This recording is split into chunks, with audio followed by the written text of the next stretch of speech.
Hey guys, welcome back to Critical African Thinkers. As you know, this is a place where we examine everything under the microscope of logic to ascertain what is most factual and logically consistent.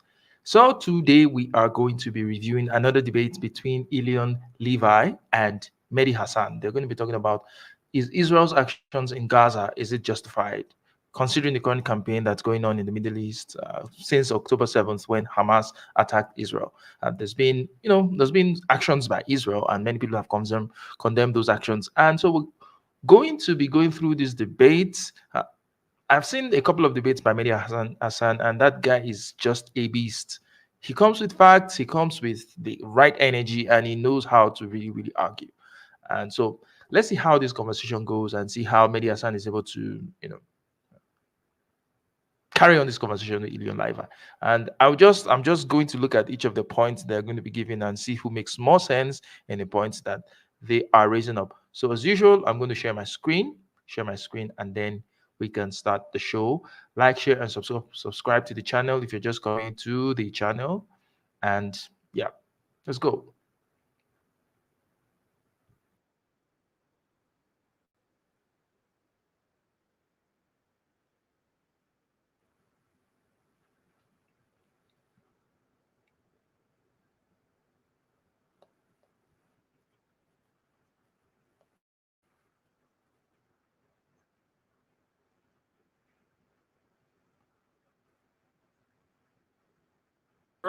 I just want to be clear, we chose that word to talk about Israel's immediate actions after what happened on October 7th up through today. It's everything. It's not this moment, it's not that moment, it's the course of things.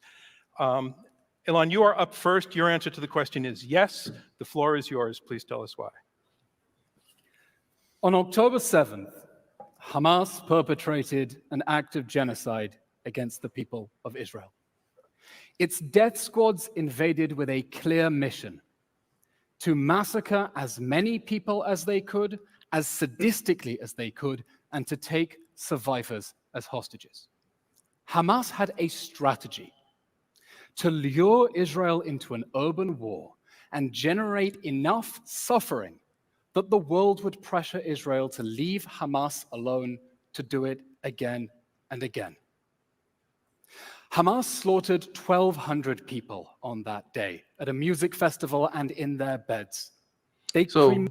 Now, going off the introduction that Elyon Levi is giving, when October 7th happened, I was really distressed by that event. I mean, with the videos coming out, especially of that young female soldier who was bleeding from her backside, it was, I felt traumatized by what had happened. And as at that time, I was still very, very, very pro-Israel, and I was gunning for blood. I mean, some sort of revenge, some sort of response from Israel, right? But with the way things have developed, with the more information coming out about this conflict, with a better understanding of this conflict, I've begun to see things in a different light. And one of the things that I've seen in a different light is this figure that Elyon Levi just mentioned: 1,200 Israelis were killed by Hamas on that day. But there are sources that show that Israeli fighters fired into buildings where both Hamas terrorists and Israelis were. There are evidences that show that some of the vehicles that were fleeing back into Gaza were shot by the Israeli military.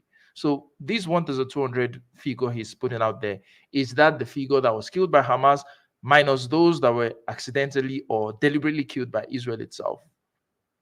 Or if that's the total figure, I'm just saying that Hamas killed all these people, right? It's just like saying that every death in this conflict is Hamas's, Hamas is the one that's responsible for all this. Well, in this iteration of the conflict, they started it, right? Hamas started it.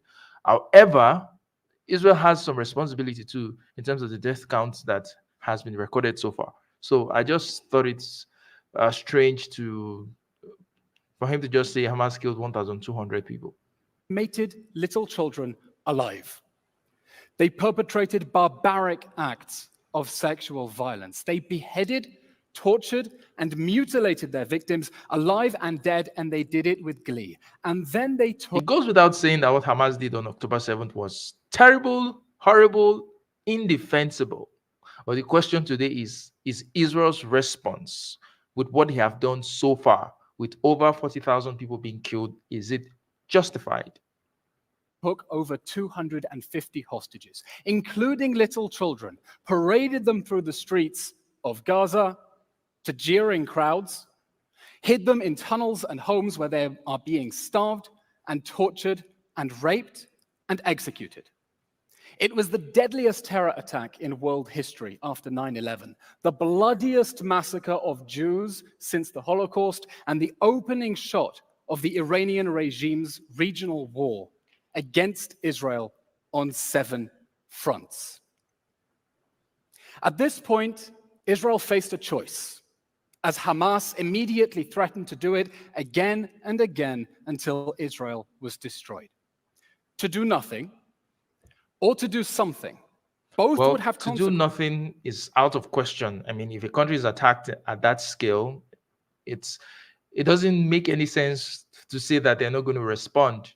But how they're going to respond is what we're questioning now. I think Israel is very justified in carrying out a military response to what Hamas did. But how are you going about your response? You have a legitimate cause to defend your people. You have a legitimate cause to go after those who killed your people, right? But in the process of doing that, do you also begin to commit crimes? Do you also begin to commit war crimes that are just as bad or if not even worse than that committed by Hamas? That's the question that's going to be answered today in this debate. Doing nothing meant letting Hamas get away with October 7th, leave it free to do it again and again, only this time with thousands of dangerous terrorists released from jail and with its popularity skyrocketing. That's not an option. Doing something meant targeting Hamas's terrorists in accordance with international law in order to dismantle their ability to wage war and live. In accordance to international law, Israel, as in every step of this conflict, ignored international law. They've ignored everything that the international community has said about this conflict. So, are they really waging this war according to international law? I don't think that point is correct. Out that threat to do it again and again. That was the choice that Israel faced after October 7th. Now, after October 7th, that campaign to bring Hamas down and bring the hostages home was the only moral response. Hamas exists for the sake of war, and for the sake of peace, it must go. There's something that the Israelis and Israeli politicians there's this word they always like using, moral. I mean, when it comes to their military, the most moral army in the world. I don't think there is any moral army. Armies literally go out to kill people. So framing it in terms of morality is, I don't know, it's very weird and cringe to always want to attach morality to the actions of people who are involved in killing other people, professionally involved in killing other people. That's the job of the army. In what sense is the army moral? What is the morality involved in killing people, whether justified or not? It's a very weird line. Let me explain Israel's strategy. And Israel's strategy. Some countries just love giving themselves titles based on what as Israel ascribed this title to itself, the most moral army in the world.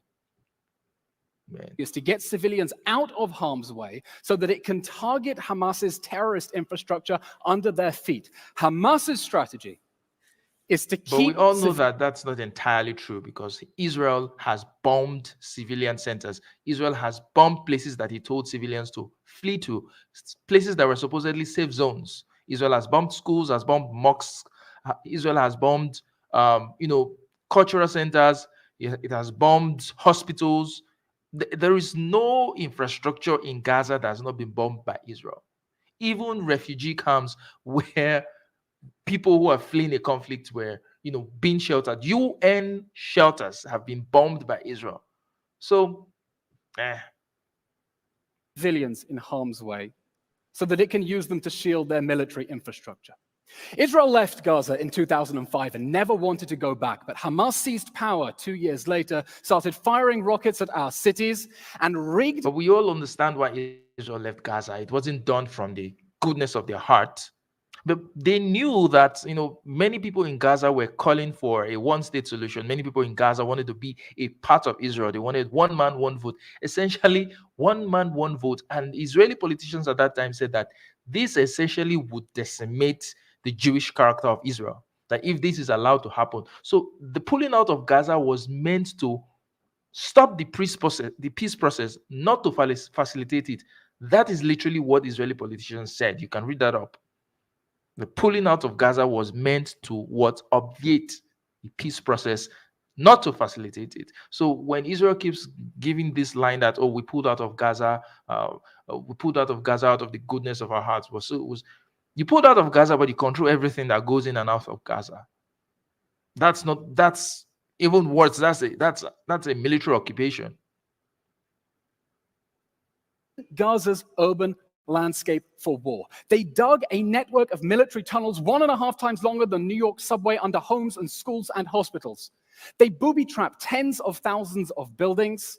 They started firing rockets at our homes and our towns from inside their schools and their hospitals.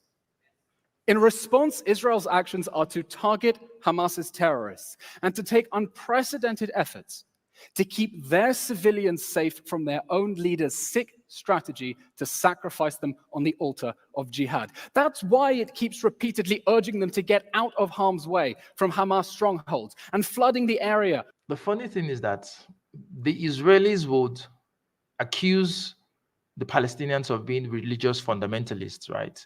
While they themselves are religious fundamentalists. Both parties are religious fundamentalists because they try to use religion to justify their actions. This conflict isn't about religion, but religion is used to justify this conflict. For the Israelis, it's, oh, God promised us this land. Our ancestors were here thousands of years ago, so it belongs to us. Makes no sense. To the Palestinians, it's, oh, this is a holy city. Jerusalem is a holy city to Islam. This is Muslim land. It should be controlled by Muslims and all that bullshit as well, right?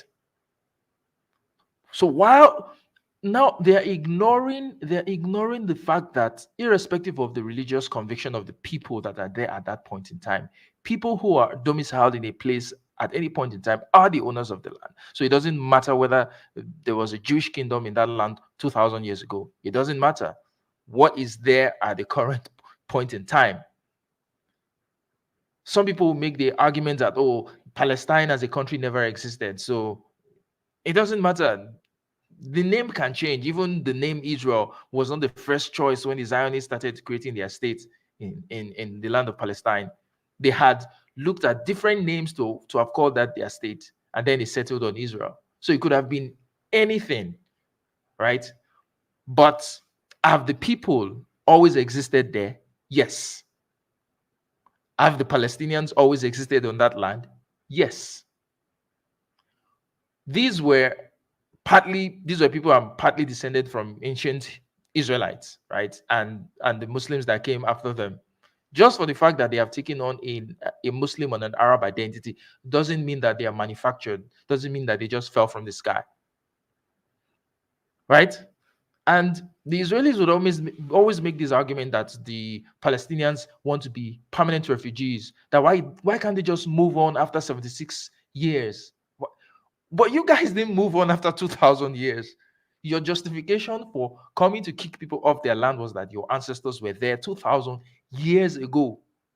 Now, someone whose ancestors were there less than a century ago, you think they should just give it up, but you didn't give it up for 2,000 years. Isn't it unreasonable to ask what you're not able to do of another person? Who has a stronger claim to a land? Someone who was there 2,000 years ago and then left, or someone who has been there for the last 1,000 years? With over 1 million tons of aid, because it keeps saying this is a war against Hamas, not the people of Gaza. Now, the suffering of my neighbors in Gaza is horrific. You can claim all that. You can claim all you want that the war is against Hamas and not the people of Gaza, but the actions speak. Like the conversation we had yesterday on the stream yesterday. Yeah, your intent at times matter less than the results of your actions. So you can say that you intend to not kill as many civilians, but you are killing a disproportionate amount of civilians. You are breaking a record number of things in terms of the number of children killed, in terms of number of journalists killed, and so on and so forth. Israel is breaking all of that. So you can claim that, oh, you are trying to go after Hamas. But when politicians in Israel invoke something like Amalek, and I'm a Christian, I know the reference to Amalek, when God commanded the ancient Israelites to go into to kill the Amalekites, wipe out every single one of them, including their animals, including their ships, including anything. So when Israeli politicians invoke that kind of rhetoric, doesn't what does it tell you? It means that they want to wipe out these people. It's not just going after Hamas, and the way they are going out doing it confirms that that's exactly what they're trying to do. I mean, almost every strip of Gaza has been bombed. People's lives have been uprooted. Children cannot go to school. Polio has resurfaced. Polio, a disease that has almost been wiped out from the world, has resurfaced in Gaza. And you're saying, oh, it's just Hamas, you're going after Hamas, but people are just collateral damage. Fake. I blame their psychopath leaders for launching this war,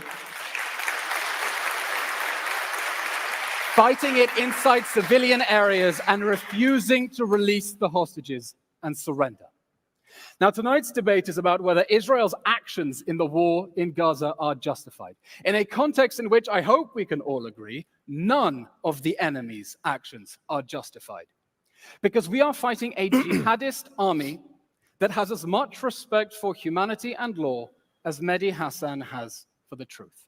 Mehdi may say, I condemn Hamas's acts on October 7th, but he will not condemn its strategy, because he is part of its strategy.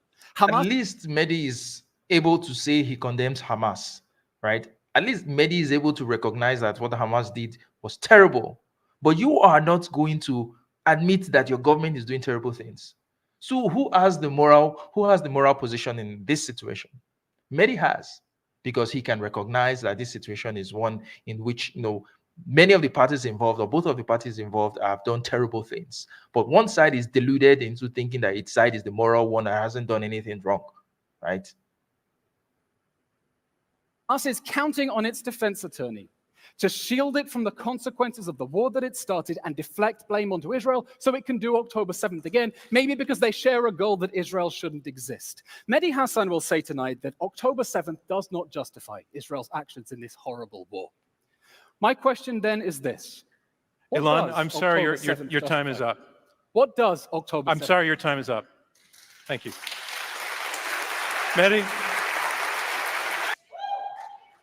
Mehdi Hassan, you are answering no in answer to the question, were Israel's actions in the Gaza war justified? All right, so, ladies and gentlemen, the question, were they justified? Were the actions justified? And it would be great if you didn't feel the need to respond to the personal attack. It'll waste We'll time. decide when we get there, John. Were they justified? No, obviously not. Of course not. October the 7th, I think we can all agree, was a crime, a war crime, right? We can all agree on that. And taking hostages is a war crime. And those hostages... It starts off saying this reasonable thing. It's a war crime. What Hamas did on October 7th is a war crime. Killing innocent people and taking them hostage is a war crime. Should be released. But to destroy an entire place, an entire people in response is never justified. Never justified. How are we still... I don't understand how we're debating this more than 40,000 deaths later. I don't understand how we're still debating this sitting in the comfort of New York, 7,000 miles away from a place that the UN Secretary General has called hell on earth. Justified? Justified?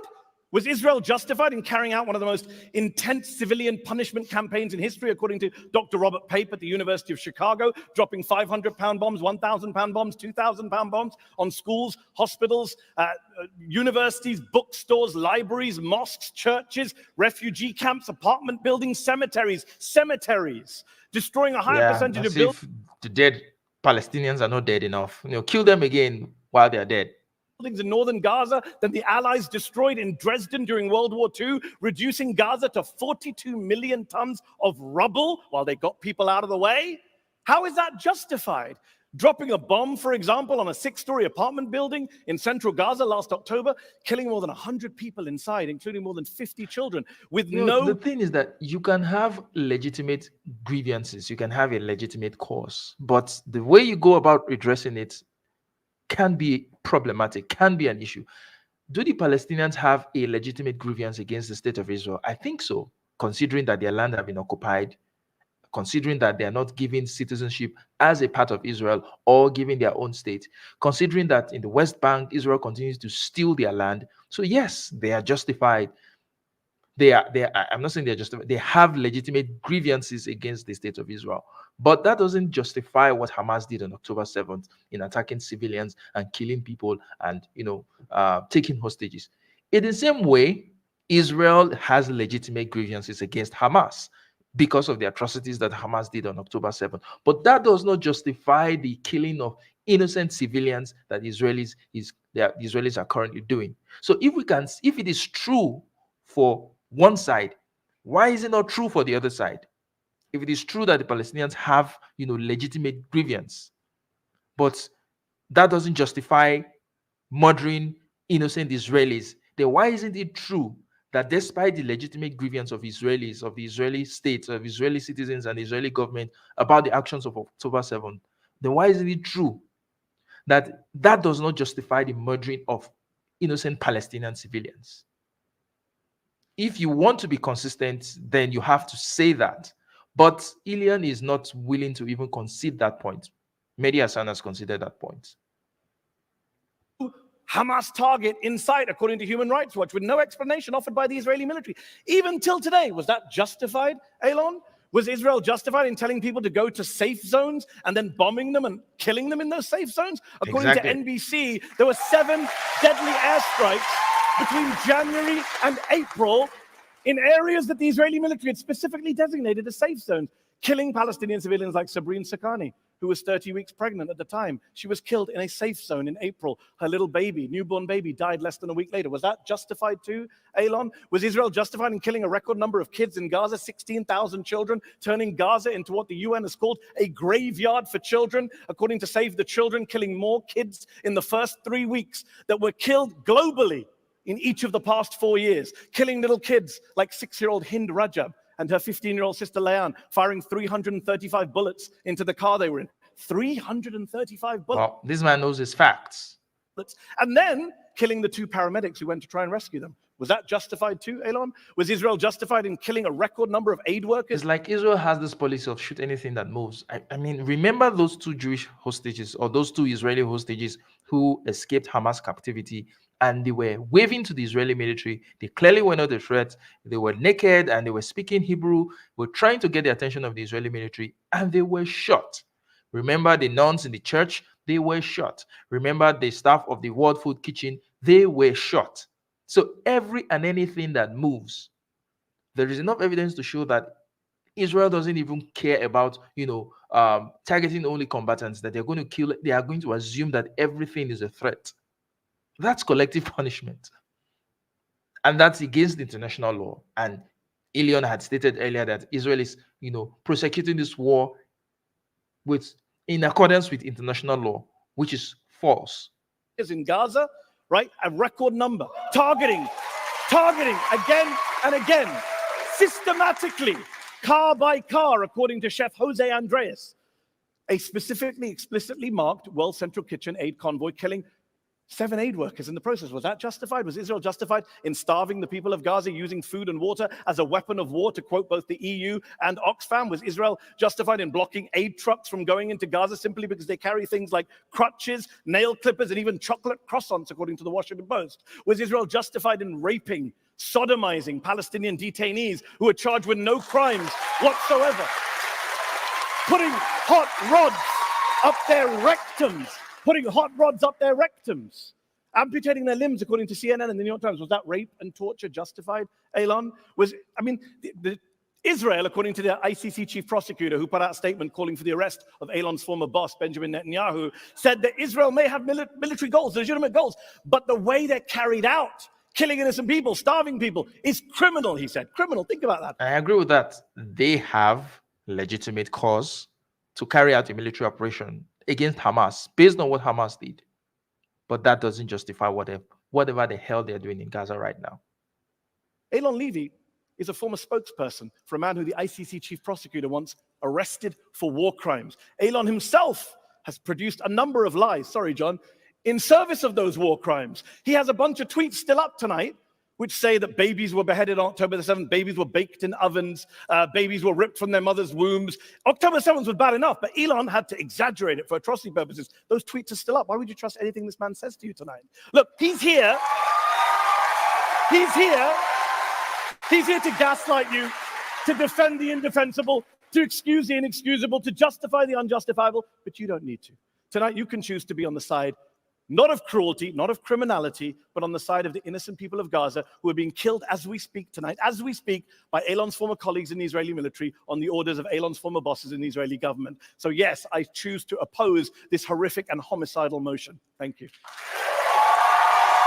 That was a good one. Good one. Elon, I heard you in your opening statement say that the only moral response was for Israel to try to take Hamas down and to get the hostages home. I heard your opponent say What does morality have to do with war again? That the manner in which it's happening is just enormous overreach with enormous consequences for enormous number of people that he would certainly say, and I think a number of others would agree, are innocent people, not all of them, but some of them, and that represents an unjustifiable response. What we're talking about, it seems like, is proportionality. And I want you to address the issue of proportionality. This has been calculated in a number of ways. People have said that, as you said, it was the worst terrorist attack since September 11, 2001. But others would say that the number of people killed on both sides is wildly out of balance and therefore disproportionate. There's an issue to be discussed here. There's a principle to be discussed here, and that's proportionality. And what, in your view, justifies the proportionality that Israel has stepped up to in its response?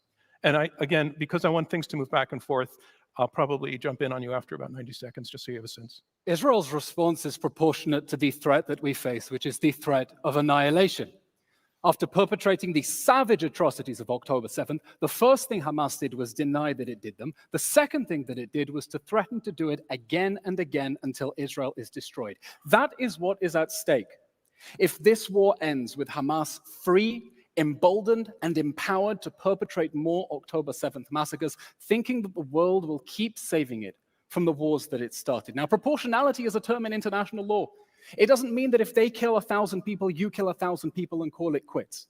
It means that for each strike, the anticipated collateral damage, the damage to civilians, cannot be excessive to the anticipated military goal. So 40,000 civilians being killed is not excessive compared to the goals, to the stated goals of Israel. How do you measure that it's not excessive? I mean, if you say 1,200 Israelis killed is one of the most tragic things that's ever happened to the state of Israel, then by that same logic, 40,000 Palestinians killed, that is more than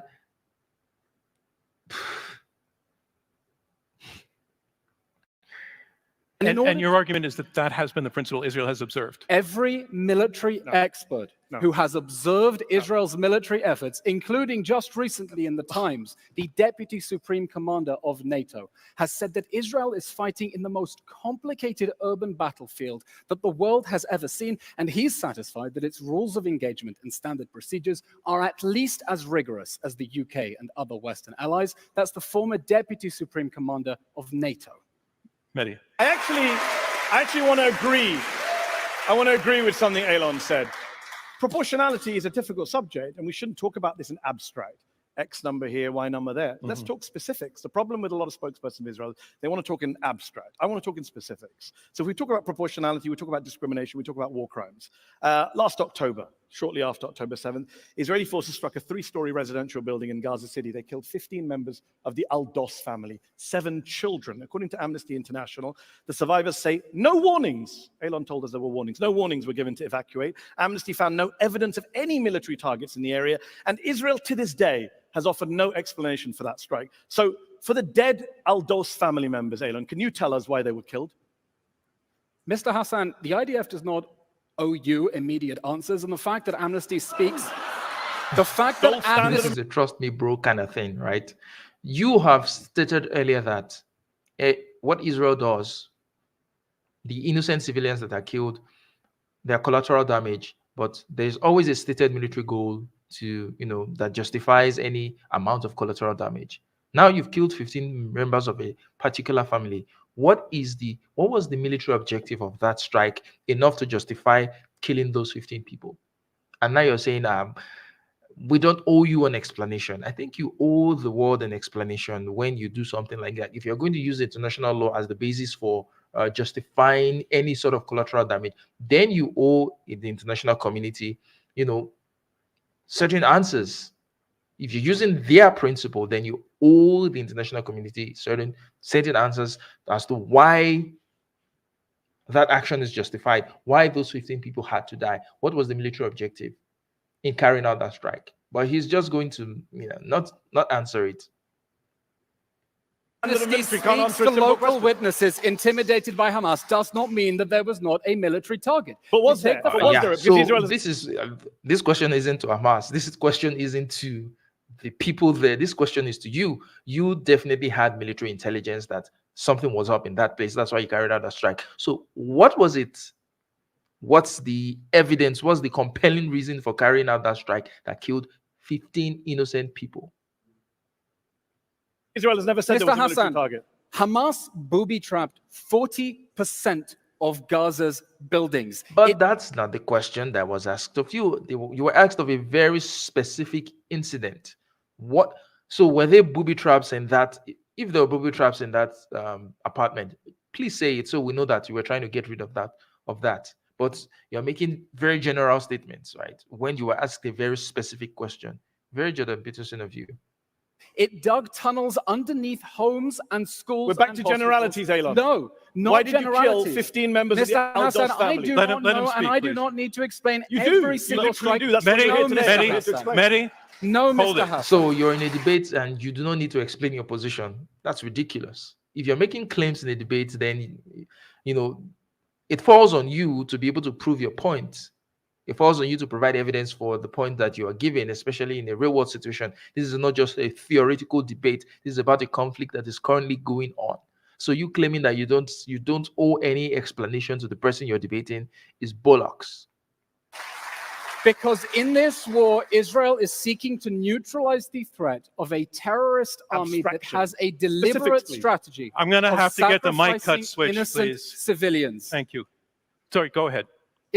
Hamas has a deliberate strategy of sacrificing its innocent civilians, and this is a strategy that you are enabling by always deflecting blame onto Israel instead of considering the real question of why Hamas built its military assets into civilian areas.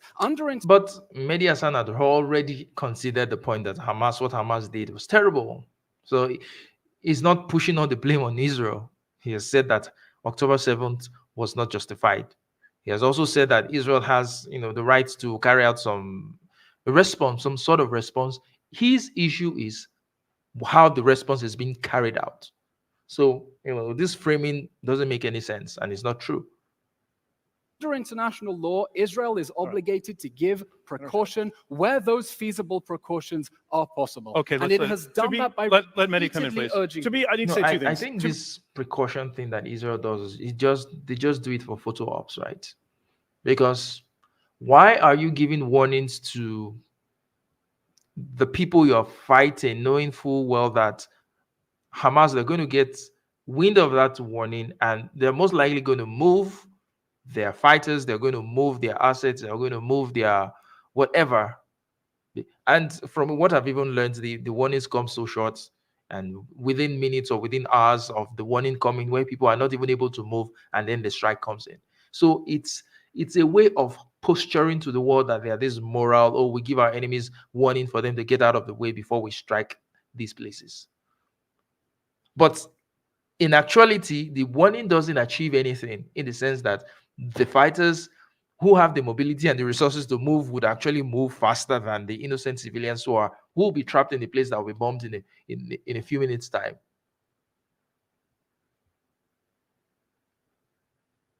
To be clear, 15 people were killed, 7 children.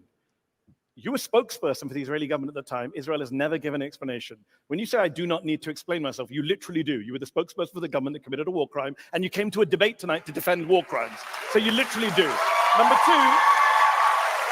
Number two, you'll notice, John, how Elyon quickly went to abstract generalities. Let's talk specifics. Let's talk about tunnels. I think it's abhorrent to hide tunnels under civilian targets. I wish they didn't do that. But when Israel shoots children in the head, 3 American doctors went to Gaza. Dr. Fayaz Sidwa, Dr. Irfan Galaria, and a Jewish American doctor called Dr. Mark Perlmutter. All of them came back at separate times, said children were brought into hospitals we were in with gunshot to the head. Yeah, they had tunnels in their head. That's why they were shot. Exact targets. There is no tunnel that justifies shooting toddlers in the head. Israeli snipers. Well, you can tell us why. You can defend them. Mehdi,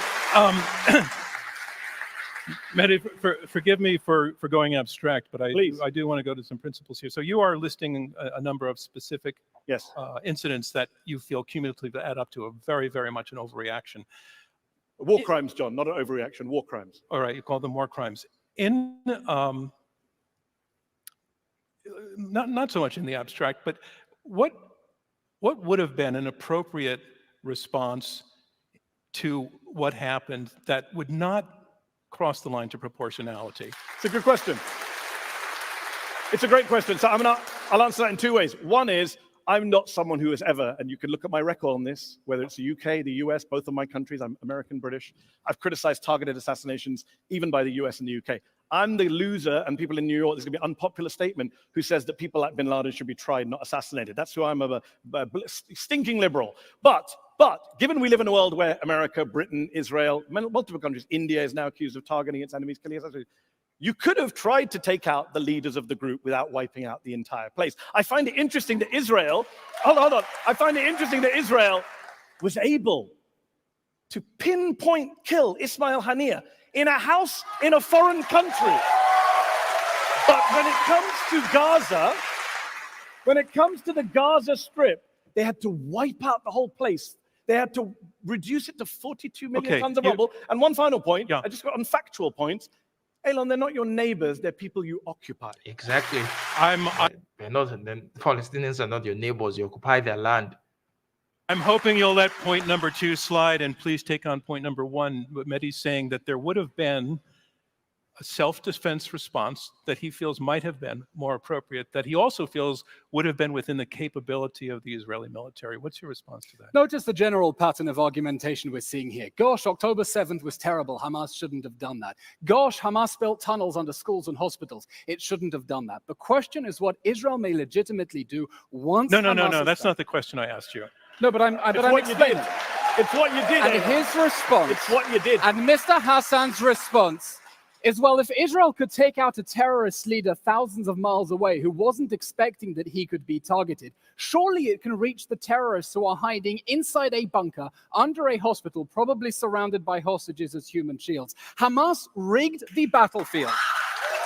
Hamas rigged the battlefield to shield its military assets under civilians, and it left Israel with no option of getting to those leaders. Okay, no option, no other option. No option is what your opponent is saying. So first of all, as we've discussed, and I'm here all night, Elyon can take his time, they killed 15 members of the Doss family, 7 children. We can continue this at the reception afterwards if you want. And I'll happily ask you, why did the government that you served in kill 15 innocent people in an apartment building?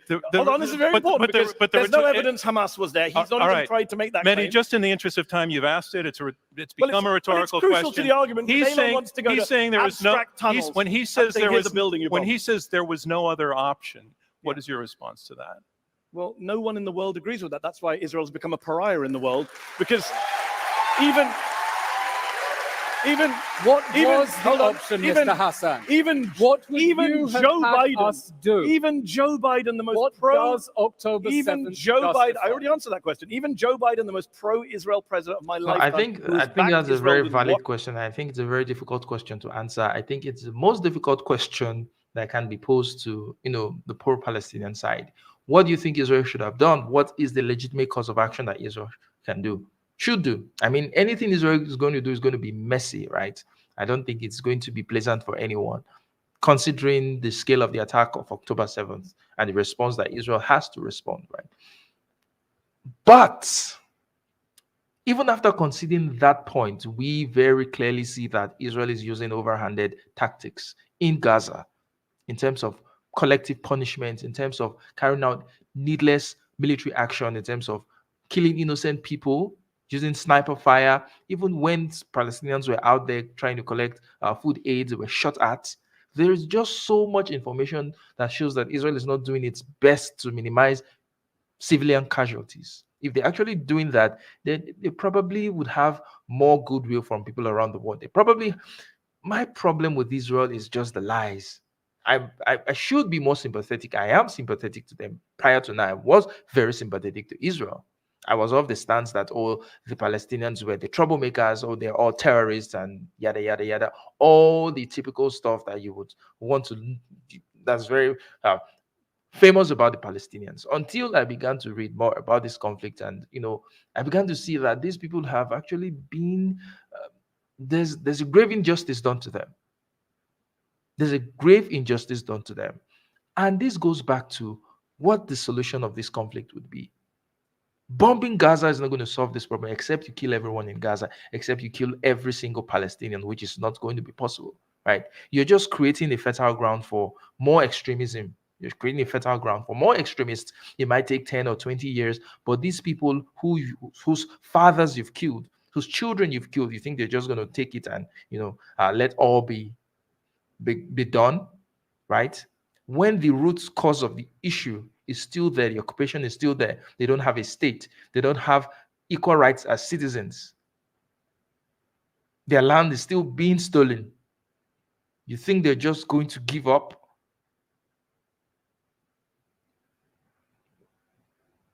Weapons and arms has gone on the record saying too much indiscriminate bombing. You've killed too many innocent people. Even the people on your own side say you're killing too many people, Elyon. But Mr. you will Hassan, not accept that. Mr. Hassan, too many people have been killed. The number of people who should have been killed is 0. Too many people were killed when Hamas's psychopath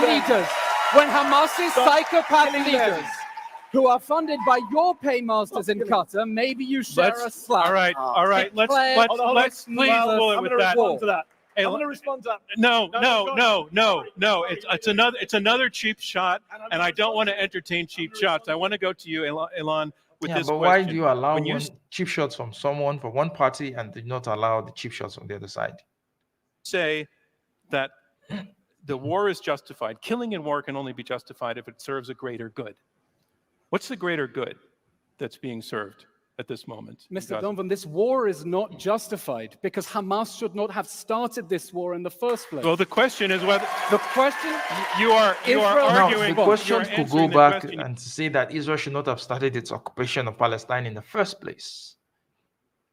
We could go back to say Israel should not have built its country on other people's land without their consent.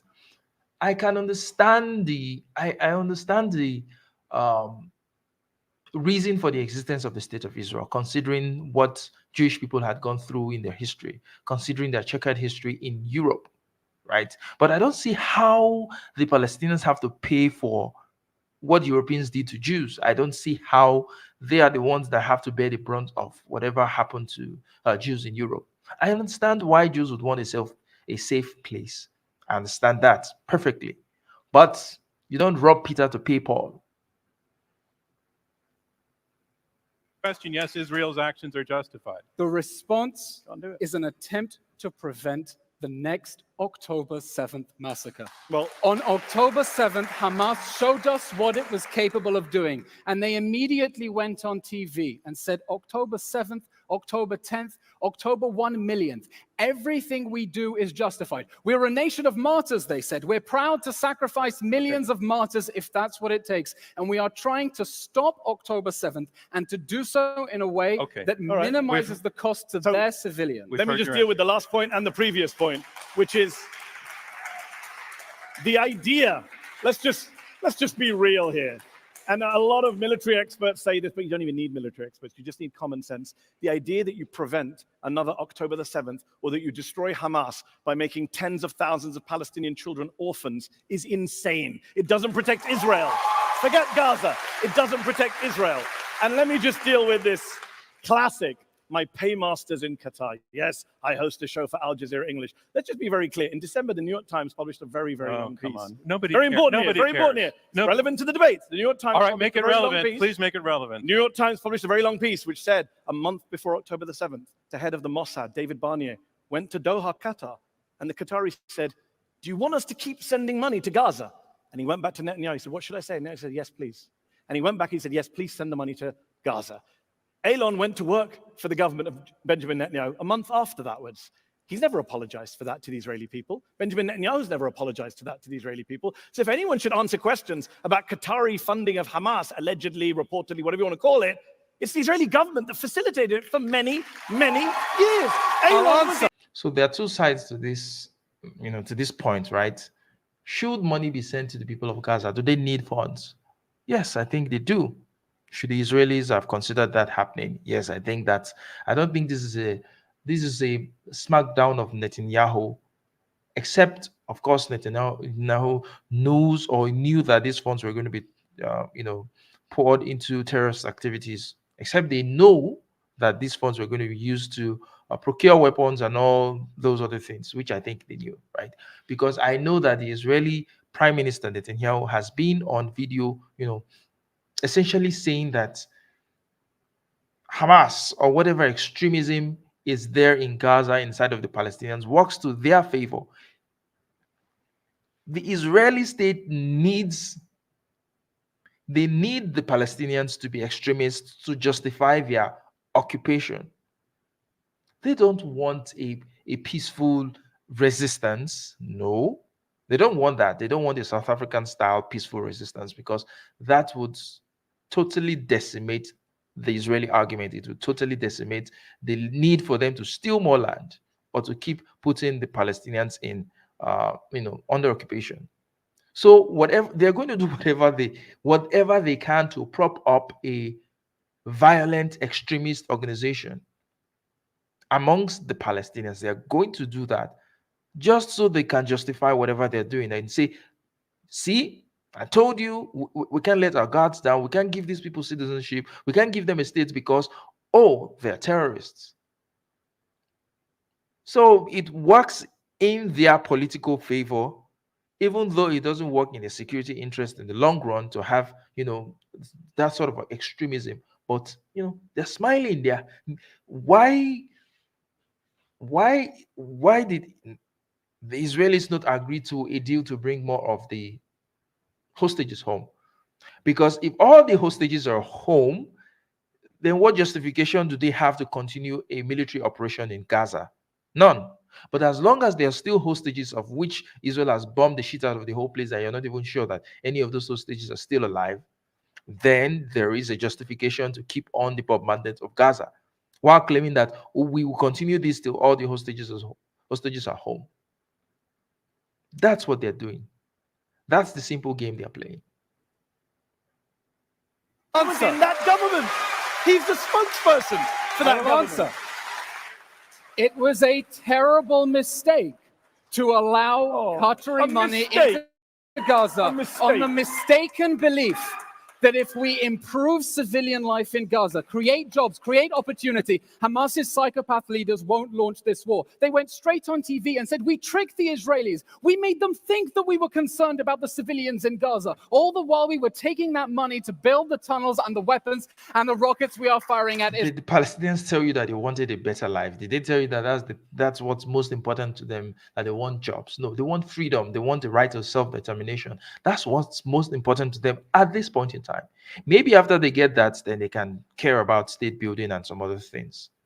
But what's most important to them at this point in time, you are denying them. It's just like a man who needs water, a man who is thirsty, and you bring food and give him food and say, and the man is rejecting that. I don't want food. You say, but you're ungrateful. I gave you food. Don't you need food? Food is good. Yeah, food is good, but he's thirsty. He needs water at this point in time. Give him what he needs. At Israel. If All we right. have known, Mr. Hassan, what Hamas was going to do on October 7th, perhaps we should have started a preemptive war to eliminate that threat before they could have burned the cement of children alive on October 7th. But we Hamas didn't. was literally carrying out practice sessions on the border, and you didn't know. Yeah, right. Okay. Hamas All right. tricked us, Time out. and we won't Time out. repeat the same mistake again. Time out. Going to take a little bit of a 10-second breath and slightly lower the temperature, but only slightly. Elyon, you were making the argument that Israel's actions are justified in the pursuit of the destruction of Hamas. We've come to the point, though, where even Israeli military officials are saying it can't be destroyed. Therefore, what happens to that argument that the justification is the destruction of Hamas if it's an organization, a movement that can't be destroyed? Of course, Hamas can be removed from power, just like ISIS was removed. Removed, destroyed. Those are two different words, right? Destroyed was what you said, not removed.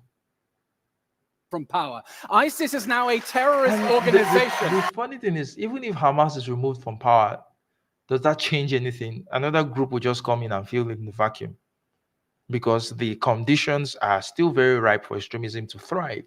It's a very fertile place for extremism to thrive. The things that are making these people turn into extremists are still there. So by removing Hamas, you're just going to change the label to another title. Another group of people will come up and do what Hamas is doing right now. Solve the problem. Stop applying a band-aid. That is trying to blow up concerts in Austria. It no longer controls territory the size of Austria. Following this war, we cannot allow the Hamas terrorist regime, it's not an organization, it's a terror regime and a terror army, to regroup, restock, rearm, and keep shooting rockets at our towns while it is still holding civilians. It is a regime that must be removed from power because we know exactly what it wants to do if given half a chance, and that is to do October 7th again and again. And Israel's war, Mr. Hassan, I'll yield the stage to you and ask you, eliminating the Hamas terror regime, removing it from power, a legitimate military objective, yes or no? Of course, it's a legitimate military objective for Israel. And that's what I quoted the ICC chief prosecutor saying, but you're doing a very bad job of So it. you see that one side is ready to answer questions, and the other side is not ready to answer questions.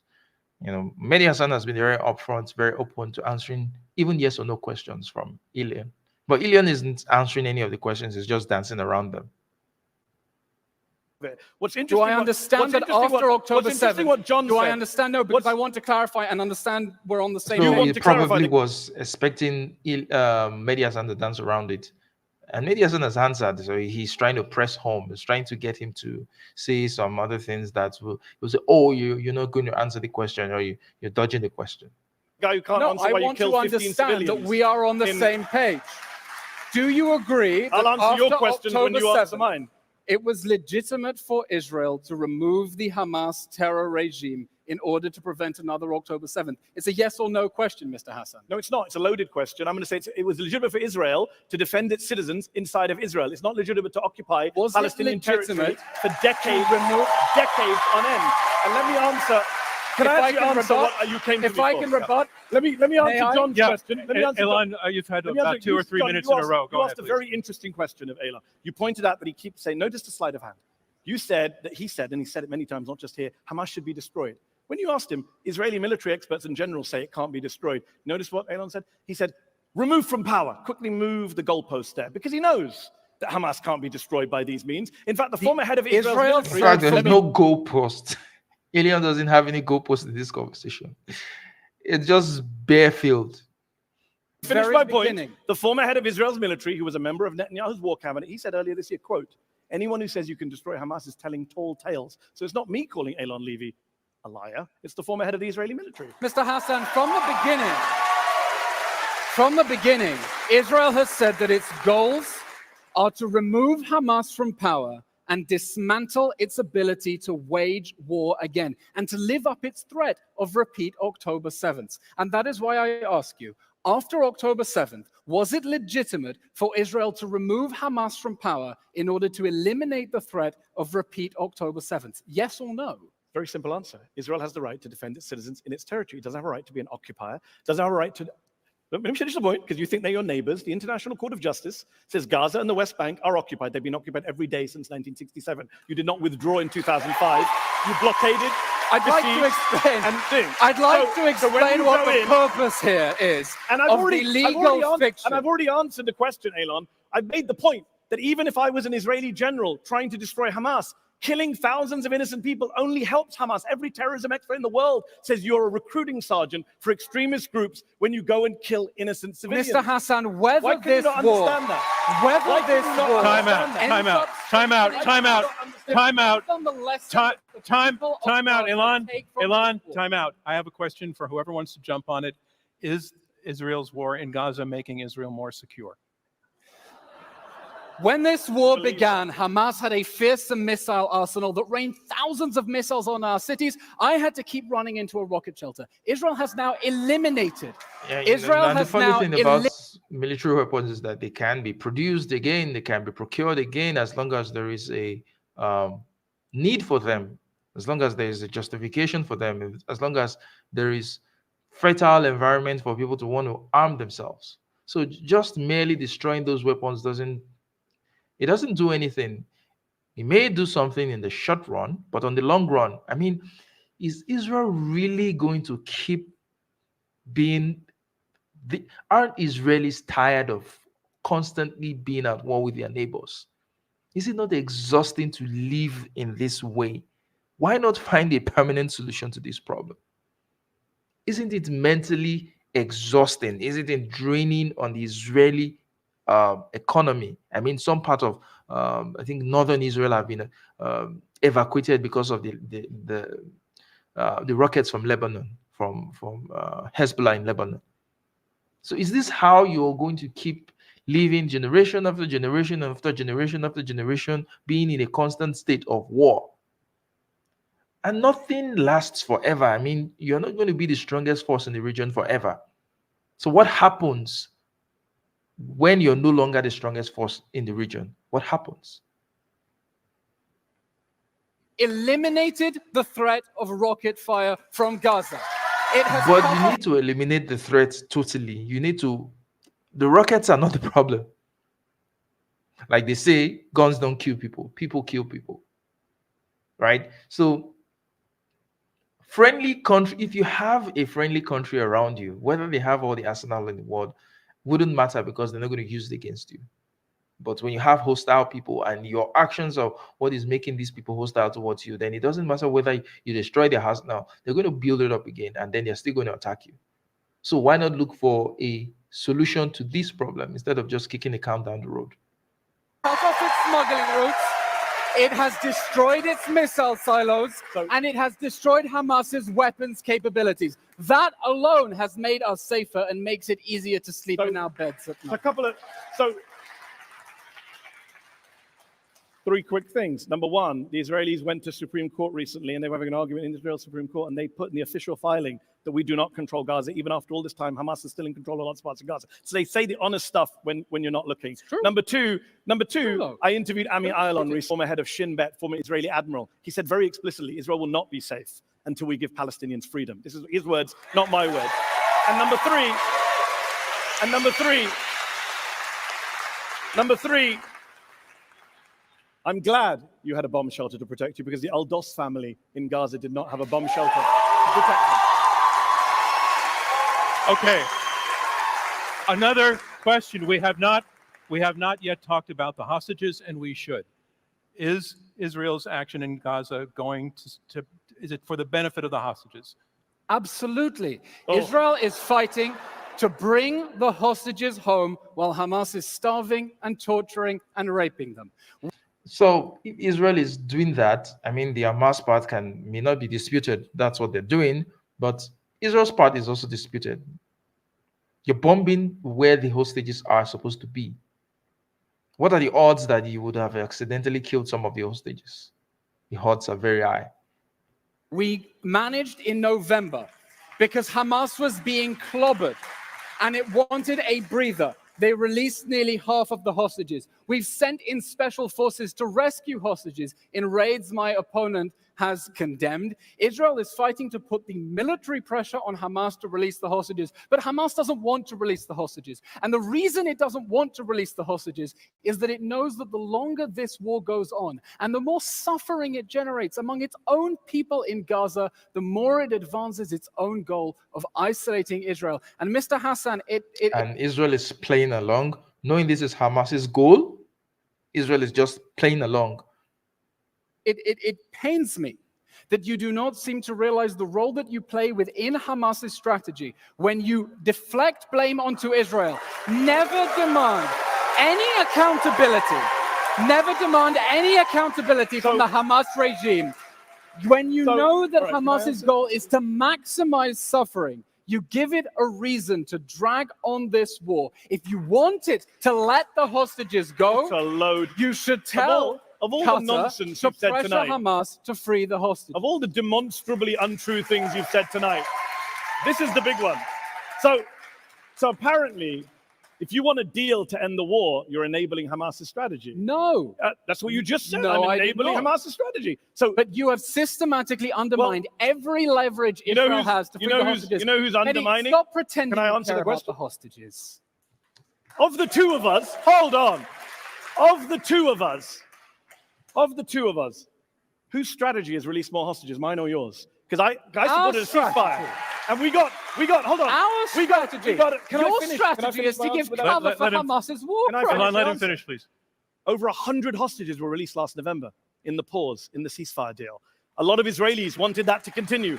Hostages' families wanted that to continue. Yes. Can I finish my answer? Netanyahu said no. In fact, I interviewed Zahiro Moore, whose uncle Avraham And Mundell there's a was reason horribly Netanyahu killed. doesn't want the hostages to be released fully, because once the hostages are released, then he wouldn't have any reason to continue bombing Gaza.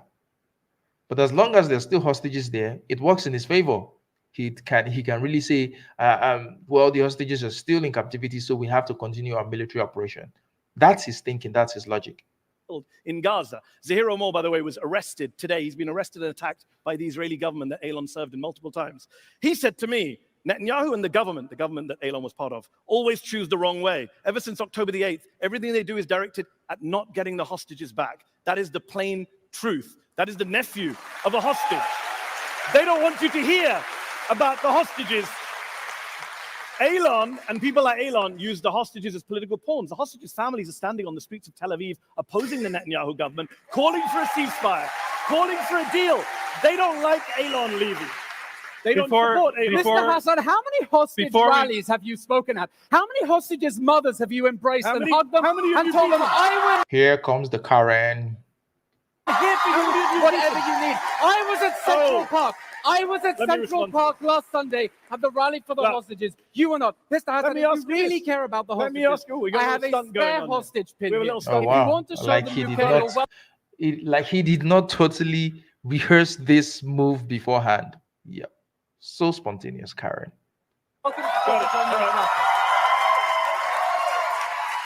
All right, this is fantastic. Let's go. So, Put it on. Show them you care. Show them you care. So, I am in daily let's contact go. with the Can I hostage speak? families. I tell them I will do whatever it takes to help you get your kids home.